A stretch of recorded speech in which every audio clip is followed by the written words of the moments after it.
ఎంత సంపాదించినా డబ్బు నిలవట్లేదా? ఎంత ప్రయత్నించినా, ఎంత సంపాదించినా డబ్బు ఖర్చు అయిపోతుందా?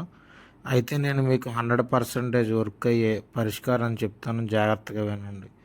మీరు ఎన్నో యాలకులు జేబులో పెట్టుకోండి, కుబేర ముగ్గు వేయండి, శుక్రవారం ఎవరికి డబ్బులు ఇవ్వకండి, ఎక్సెట్రా ఎక్సెట్రా.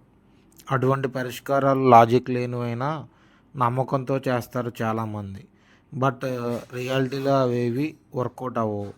ఒక వ్యక్తికి నెలకి 20,000 జీతం వస్తుంది అనుకుందాం. ఆ వ్యక్తి ఇంటి రెంటు, కరెంటు బిల్లు, గ్రాసరీస్ లాంటి అన్ని ఎక్స్పెన్సెస్ అయిపోయాక అతనికి ఏమీ డబ్బులు మిగలవు.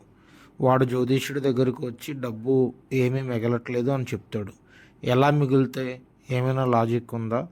అయితే డబ్బు మీకు మిగిలి మీ దగ్గర డబ్బు పెరగాలంటే మీ ఖర్చులన్నీ పేపర్ మీద రాసుకుని వేస్ట్ ఎక్స్పెన్సెస్ కట్ చేసి సేవింగ్స్ చేసుకోవాలి. అండ్ ఇన్కమ్ పెరిగే అవకాశాలన్నిటిని మీరే క్రియేట్ చేసుకోవాలి. దీనికి ఆస్ట్రాలజీకి సంబంధం ఏంటో మీకు చెప్తాను.